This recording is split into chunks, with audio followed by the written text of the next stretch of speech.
Le client vient avec ses plans qu'il a fait faire chez un architecte et il consulte, et là après on réfléchit avec lui comment est-ce qu'on peut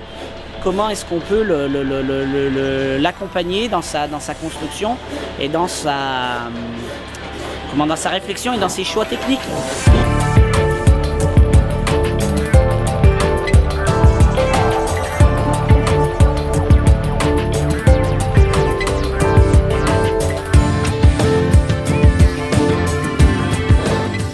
Alors poteau-poutre, donc c'est une structure en poteau et en poutre, donc des poteaux verticaux, des poutres horizontales, de créer des trames et de structurer une architecture, de structurer un bâtiment par ce principe-là de poteaux et de poutres qui ensuite est rempli par une ossature bois.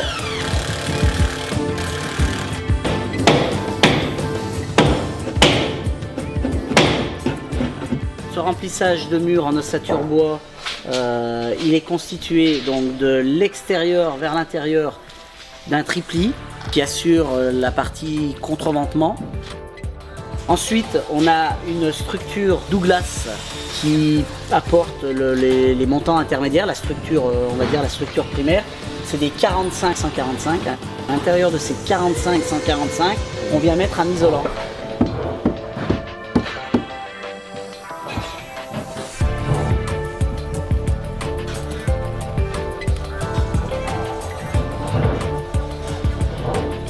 On a ce pare-vapeur qui fait barrière à la vapeur d'eau et aussi d'étanchéité à l'air.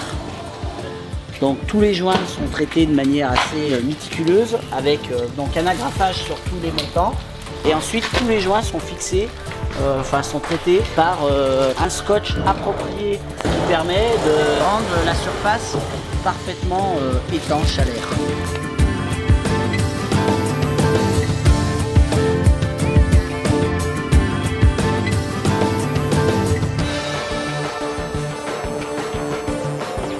À l'extérieur, on va retrouver un pare-pluie, un contre-latage et un bardage.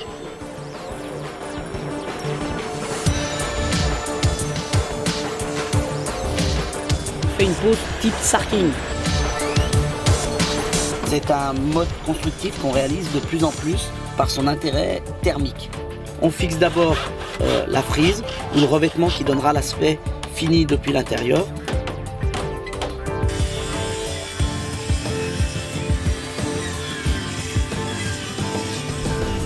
Ensuite, sur ce revêtement, on vient mettre un isolant qui est une mousse polyuréthane. Les découpes et la mise en œuvre de cette mousse polyuréthane doivent être assez soignées pour parfaire l'étanchéité à l'air du bâtiment.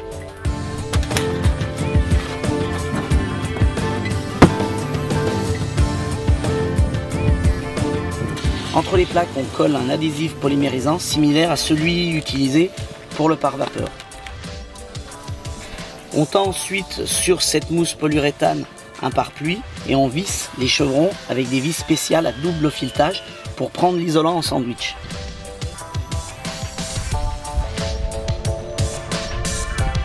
Sur cette contrelatte, on va venir mettre en place le littelage, et ensuite sur ce littelage, on viendra accrocher les tuiles qui constituent la partie couverture du bâtiment.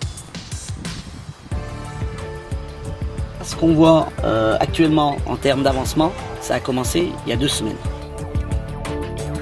Ce qu'on aime, c'est travailler avec des gens qui comprennent leur métier et qui sont des passionnés. Ce bâtiment, c'est pour nous un showroom, une vraie valorisation de notre savoir-faire.